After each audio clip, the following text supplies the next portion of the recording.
Hi everyone and welcome to Designing a Brand Identity. I'm Kelly and I'll be your professor for the course. I'm going to go ahead and take you through the weekly walkthrough and talk about how I kind of run things and then get into some of the content and how I modify them slightly. Alright, so the first thing is the announcements section. For me, this is mostly how I'll communicate with you for the course. If I ever have something I need to get across to you, I'll always post it in the announcements section, and then I will usually email it out to you as well. I try not to spam you too much, so no worries there. You can see here, this is our first communication for the week as the class is starting. So in this class, you're going to learn how to design brand identities, including logos. You'll learn how to develop a brand style guide that outlines the major branding rules that must be adhered to when implementing the brand's marketing. So I'll always give you a weekly walkthrough. So basically just going through the content for the week and talking about what's expected. So if this is your first course with us, mine runs a little bit differently.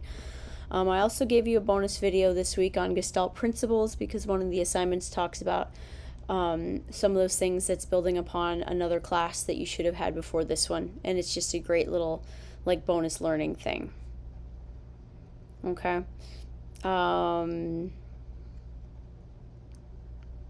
As far as the announcements or the discussions for the week, kind of the general rule is making sure you post your initial discussion by Thursday of the week, and that gives everybody enough time to give you any feedback and then to get your full participation points, responding back to at least 2 students with constructive feedback. Okay. All right, let's continue on. So the next section I want to talk to you about is just the start here. So when you go into the course itself, you'll see your course navigation on this side. So you're going to start with the start here this week. Under there, it's going to talk about a few things. The syllabus is here. You can go over that. It talks about, if you want to download the PDF, you can also go over that. Talks about the specific course itself. You will need Adobe Creative Cloud for the course. It's included in your tuition. If you need help installing it or whatever, there's a link there on how to do so, but that's something I don't have anything to do with the logins or anything. So make sure that you check that out on your own time. Below that is also the other textbook for the class, which is the LinkedIn Learning. So LinkedIn, a lot of the supplemental material that they give in the course, like course readings and extra videos and such, is going to be through LinkedIn. There's a lot of different things that the class itself will give you that's built in that I didn't necessarily do, but then there's other things that I try to also give to you as well to make it a little bit more tailored towards just how I teach and things like that. You can register through it here if you've never done that before. General questions, that's a discussion area for the course.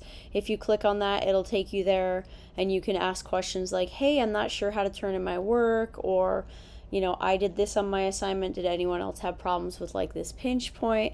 And then the class will give you feedback. Oftentimes, mostly I'm giving feedback on it, but you can always post there if you need to. Once you go through everything there, you can click on next steps and it'll take you to module number 1, which I'm going to go ahead and pick up here. So this is what we're going over for the week. So this is the general breakdown. You can expect kind of a similar breakdown for every single week for the course. There'll almost always be an introduction talking about what we're doing this week.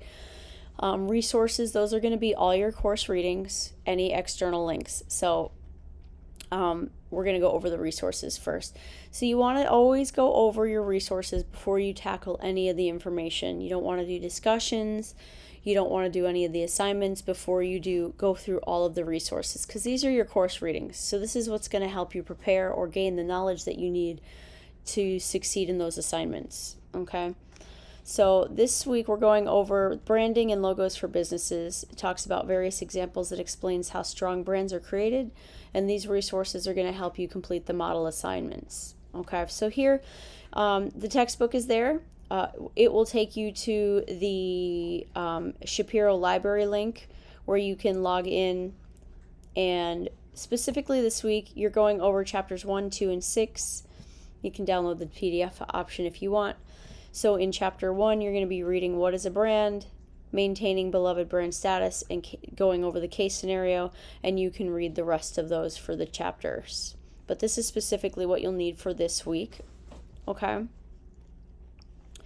The next reading is what is brand identity and how to develop a great one. You know, sometimes there'll be a LinkedIn learning, sometimes it'll be a random, like this one's through Vistaprint, but this is a good learning point on just different collateral and like what a branding guideline is. I'm going to show you some student examples towards the end of this to ease any worries that you might have. A video on advanced branding, specifically this one is for LinkedIn. So these are the two that you're going to want to make sure from this course that you definitely check out for the week. And then you can go ahead and read down through the rest of the material for that. A lot of readings, good articles. There's also additional support, which just means bonus learning. What I usually tell my students to do is, it's really up to you. If you want to make a Word document or text document or whatever you want to do and put all of these things in there that are external links, that way when the course ends you don't lose a lot of them, because some of them are like YouTube links or Vistaprint. Then you have all that bonus content all saved in a nice Word document that you can go back to after the course ends and you don't have access to your shell anymore. So that's just one thing that you can do. So under the additional support, you can see it goes back to the textbook and then a couple more readings here. So besides that, I also gave you a little bonus material video on Gestalt learning, and that's going to be in the announcement for the week. Okay, so back to Module 1 under Resources, you'll see the first discussion that we have this week. So what we're talking about is something called memorable logos. Let's see, did I pull that one up separately? I did not, but that's okay. Designing a timeless and memorable logo requires a lot of thought and thorough understanding of the target audience and the market landscape, including competitors. So you can read through all of it. I won't talk about everything, but basically you're going to be looking at what you would consider a memorable logo and basically talking about why. So it's brief. It's not asking for more than 2 to 3 paragraphs. I mean, be realistic. If you give me a sentence on it, I'm probably going to take points there because the rubric is going to ask for more than that. But you know, you also don't have to talk about like 12 pages on it. 2 to 3 paragraphs is fine. So introduce yourself to the class, provide a link to the brand logo that you like, you know, so we can see it if you're already not embedding the actual image itself. Explain 2 reasons why you like the logo, and then consider the questions. Why'd you choose it and what makes it memorable for you? Okay. Then what you're going to do by the end of the week is you're going to respond to at least 2 peers' posts. So again, your initial post should be there by Thursday, and then you'll respond by the end of the week, which would be when the class rolls over by Sunday.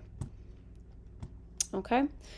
So that's a big part of what we're doing this week is that first initial discussion. You can read through the rubric to see exactly what's required there.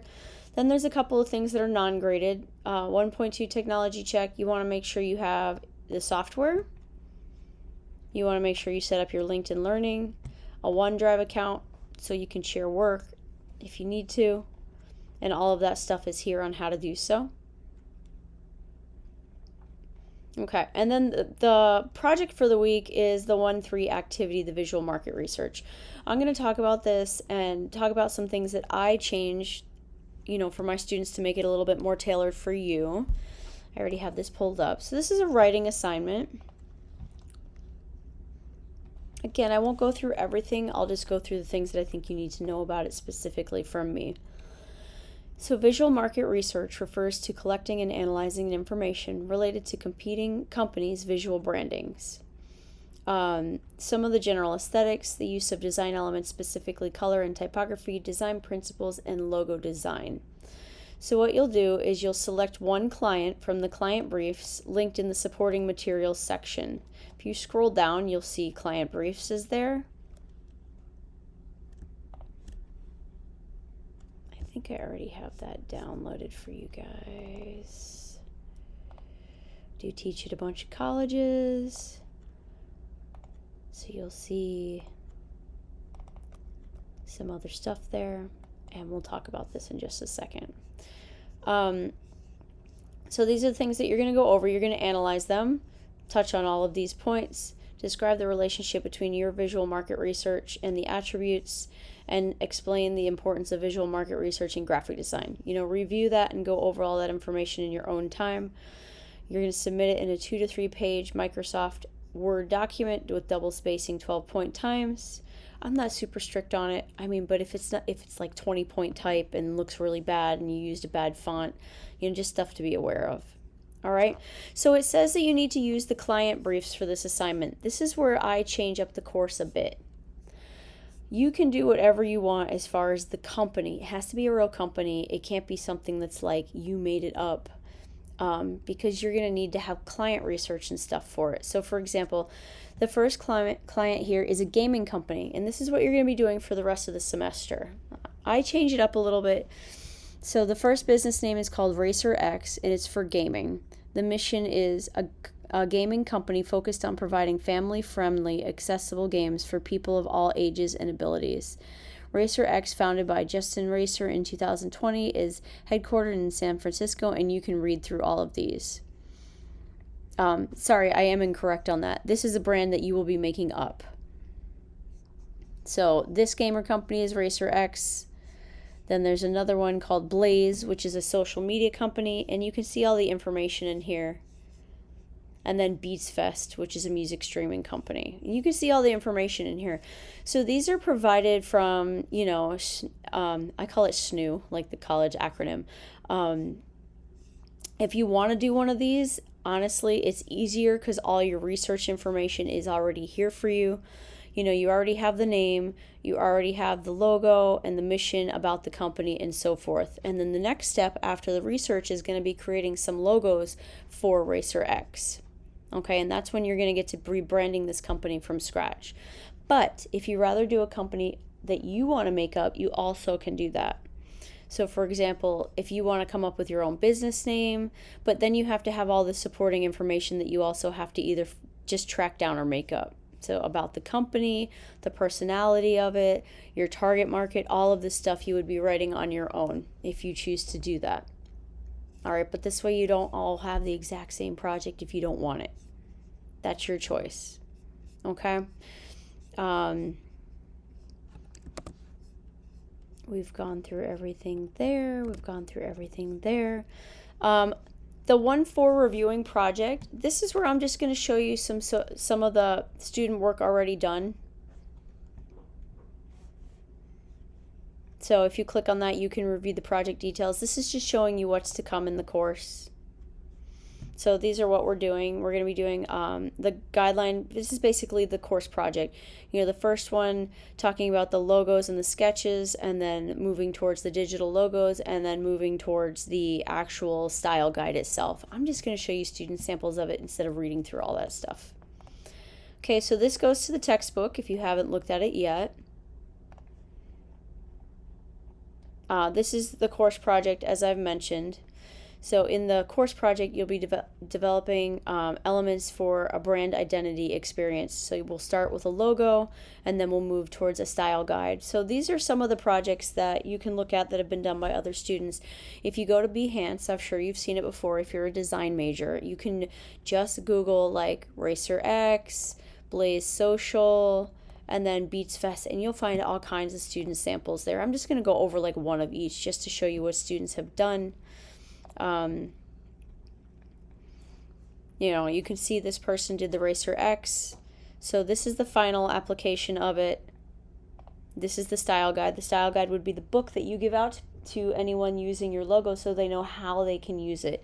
Can they use it on a black background? What are your corporate colors? You can see your typefaces here, and all of the specifics on this are in your actual course rubric for the project. I'm just trying to show you like, hey, this is what we're going to do for the class. So you can see all the different applications there.